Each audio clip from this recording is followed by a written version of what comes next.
Hello, everyone from Chelsea Fan TV. I hope we're all doing very, very well. Good to see that Chelsea have been still active in the transfer window after winning the Club World Cup, and it doesn't look like we're settling just yet. Although there is still a good chance that there isn't much business to be done, but even if it is just one or two more signings, I think those signings could be crucial, especially when you hear some of the names that were being linked with a lot of positives, guys. What a U-turn from where we were in previous months, but it's good. It's good to be back talking about Chelsea in a positive light, and I'm here for it.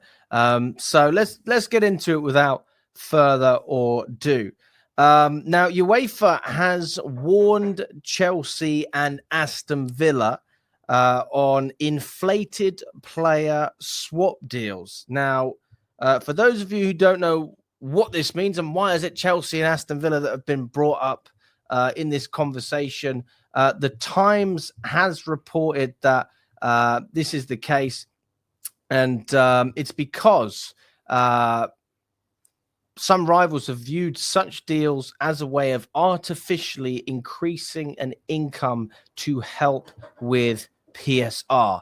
So UEFA have basically said to Chelsea and Aston Villa, we're going to be watching very carefully what you're doing, because if you do anything similar to what you did before with Ian Matson and Omari Kellyman, then that's not going to go unnoticed. There's going to be some sort of punishment. I mean, why else would they warn Chelsea and Aston Villa about that? But then it kind of makes me think it's still playing by the rules, right? You need, it takes two to tango, and these rules are that with regards to PSR are made in a way that clubs have to try and find different ways to get around them. If that means working together, and I'll buy your player if you buy my player, I don't see what's wrong with that. I really don't have an issue with it. And I think that ultimately, if they're not happy, then there needs to be a rule change. And something to do with PSR is clearly wrong if clubs feel like they need to go down that route. So let me know what you think about that. But I don't have an issue with Aston Villa and Chelsea working together in order to meet PSR.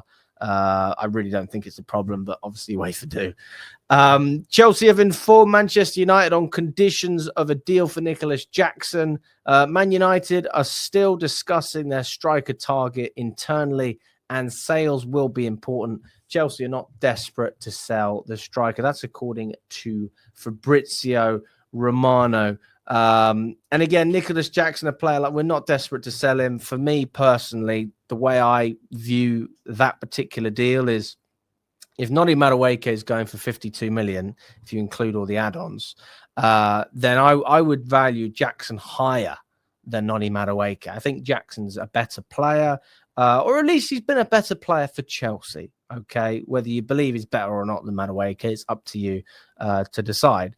But I think in that position, as well as a striker, it's harder to find players that can fit into certain systems. And I do believe that Jackson lacks the cutting edge and the finishing touch to be a number 9 for any top side. But having said that, I believe he has a lot of qualities that does attract him to clubs. You know, he's a very, very good presser. He works hard off the ball. He's quite good at linking up with other players at times. We saw the link up between him and Palmer. And he's very, very good when he's given space to operate in. Not to mention the fact that he likes to carry the ball from midfield and drop deep at times. So, yeah, there are definitely qualities that Jackson possesses that can help Man United. But I don't believe they'll spend what Chelsea want them to spend. And I mean, we had the £100 million mark. I think that's nonsense. I think if you offered 60 million, that's a serious offer. And I'd be surprised if Chelsea rejected it. But we'll have to wait and see. So that's the update on Nicholas Jackson. Now, another player that's been quite a hot topic over the past couple of days is Xavi Simons. It's not just Chelsea, it's Arsenal as well, who were looking at potentially signing Xavi Simons. Chelsea see him as a potential replacement for Nkunku. It's understood suitors are hoping to agree a fee of £56 million.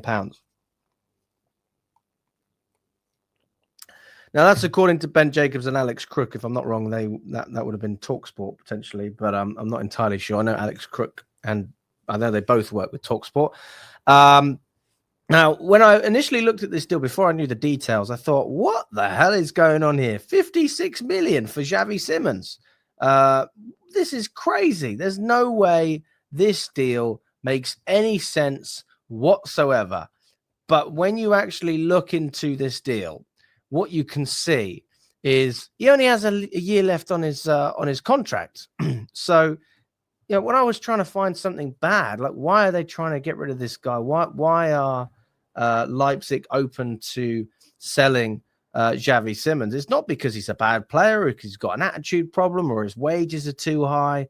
It's just because he signed such a short contract. He only signed with them on a 2-year deal, which I don't really understand why Leipzig were looking at it in that way. Where is the logic when you spent about 80 million euros for a player from PSG who's a top player? No doubt about it. But only on a 2-year contract. For me, I've got to question that. I've got to question why they believed that was a good decision. Now, listen, in a footballing sense, it's very, very difficult to argue against bringing him in. You know, I think he's a top player who can play in multiple positions. He is more of a sort of attacking midfielder. So I would say that he prefers playing centrally, but that doesn't stop him from being able to play in other positions as well. He's played as a number 10. He's also played as a left winger as well for Leipzig, and you know that shows if you look at his games over the course of this season. He hasn't stuck to one position all the time. He started off the season again, some games on the wing, some games centrally, and that kind of flipped throughout. And I think it's great to have a player that can adapt. He has had an ankle problem, and he missed a few games from that, but it doesn't seem to be a serious issue. In the season prior, there was no injuries. So, you know, that looks good. And his record is, again, very, very good. He's played 33 games for Leipzig this season, scored 11 goals and got 8 assists. And if you look at the season prior to that, because you do want to see some sort of consistency, you see that again. He's actually played more games for Leipzig. So he's played 43 games a season before, and then he got 25 GA, 10 goals, 15 assists. So he's more of a creator than a goal scorer at times, but he has that variety to his game. And those numbers are attractive, very, very attractive. And if you're looking at replacing Nkunku with Xavi Simons, especially when you look at Chelsea's project, I think that it's a very attractive one to our recruitment, to our ownership. I personally still like Nkunku. I think Nkunku has a lot to offer. So if we don't get Xavi Simons, I still want Nkunku to stay. But if we're sitting here saying, right, we let Leipzig have Nkunku and then we get Xavi Simons, I don't have a problem with that deal.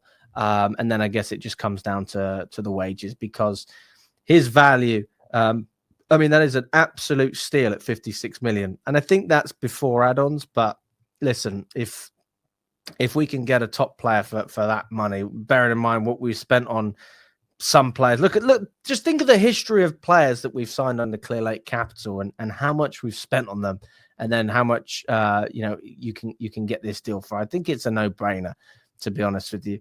Moving on, Alfie Gilchrist is attracting interest from the Saudi Pro League. He's attracted some interest in Saudi, as well as a number of championship clubs as well. Blackburn, Derby. I can't remember the other two. There's a couple of championship clubs that are interested in him. But I think if he had to choose between the championship and the Saudi Pro League, honestly, I think it's quite an even decision. I think it'd be respectable to go to the Saudi Pro League. It's probably a better standard. So if you're going to get more money from a Chelsea perspective, obviously you take that option. But from a player perspective, I don't think I'd have anything against Alfie Gilchrist if he went to the Pro League. I know that there are fans who are going to be frustrated about this because, you know, he's one of our own, and he's proper Chelsea and all of that. And I agree with it. And I like Alfie Gilchrist, but can we not see now he's had a loan to Sheffield? He's not quite good enough for us. It's not a criticism. It's just a reality. And I wish him all the best if he does leave, but I do think he will be going. And I think Chelsea are looking around the 8 million mark for Alfie Gilchrist. Sort of 5 to 8 million, that would be a pretty good fee. But we'd be more likely to get that money from Saudi, because the championship clubs tend to be a little bit stingy, but we'll see. Also, an update from Malagusto. Bayern Munich remains very keen on signing Malagusto. He's one of their prime targets this season. And that does not surprise me whatsoever, because contrary to a lot of the criticism that Malagusto's had this season, for me, still one of my favorite players at Chelsea. And I don't think you can forget what he did, not this season, but the season prior under Pochettino. I would say he was probably our third best player that season, our third best player. I put Palmer as number one, and number two, I'd probably give Caicedo. And I'd say Malagusto after that was my third favorite player. And just such a great player to watch. Like, we saw against PSG, if you give him the license to overlap and go forward, he is one of the best in his age group, in his position in world football. I really don't think that's a controversial statement. The guy's still getting minutes for France. There's clearly a reason that Bayern Munich are interested in him. He's a top talent. And I don't want him to leave. I really don't. What I want is for Maresca to start playing him in a way where we can see Malagusto shining as opposed to inverting, which doesn't suit him whatsoever. But again, Chelsea will be looking at that and weighing up their options. If we're going to make a great profit on him and you get a bid of 50 million, it's quite hard to turn that down, if I'm honest with you, because you only spent about 30 around that mark. So it's a good profit, but I would personally like to see him stay at Chelsea. And it doesn't surprise me that, he's got interest from elsewhere. And then just finishing off on Jorel Hatu from Ajax. One thing that I find absolutely crazy is when I'm seeing the price tags that, Ajax are looking for, he's valued at about 40 million pounds. Okay, Hatu. And this is what Fabrizio Romano has he said a couple of days ago. He said, now they're open to negotiating, but ideally they want 60 million. And I say, if you want 60 million for Hatu, from my opinion as a Chelsea fan who's happy for them to spend money, walk away.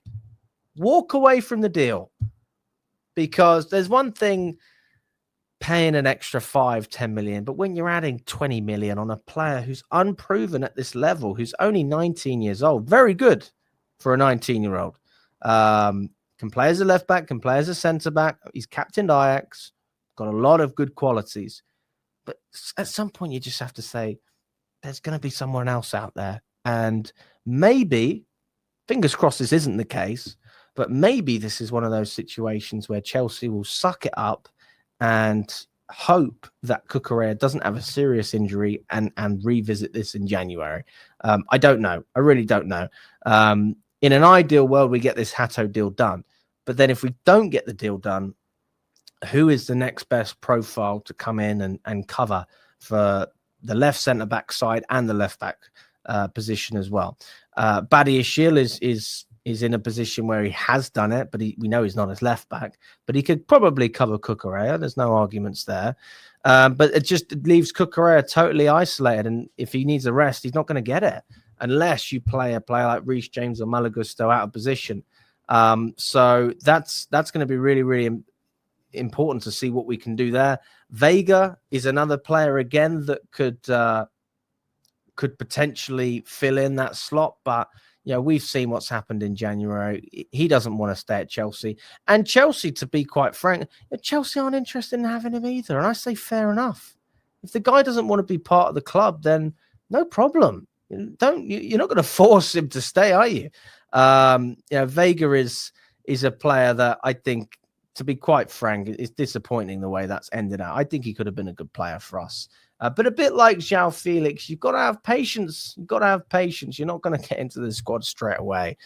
You've got to compete with other players. There's a lot of interest for Renato Veiga. According to Fabrizio Romano, again, he's expected to leave Chelsea this summer with a permanent move anticipated. The race is open. You've got Atletico Madrid, Bayern Munich, and a number of Premier League clubs as well. And Chelsea are looking for a package of over £35 million for Veiga, which is an exceptional profit on what we paid for him, which was about 12 to 14 million, 12, 13 million we paid. It's honestly, it's fantastic business when you look at it like that. And you can't forget the loan fee that we received from Juventus, which is about 5 million. So if we do sell him for 35, then you've got a profit. You've more than doubled your money. So you have to take your hats off for the business there. From a footballing side, yes, it would have been nice for Veiga to play for Chelsea, but you win some, you lose some. And it's not Chelsea's fault that this deal hasn't worked out in a footballing stance, but financially we're going to benefit. So, hey, we'll see what happens there. So that is the latest roundup, guys. Let me know what you think. Let me know if you agree or disagree with anything that's happening. And if you want to stay tuned for more of the latest Chelsea news, subscribe to the channel. And all the best.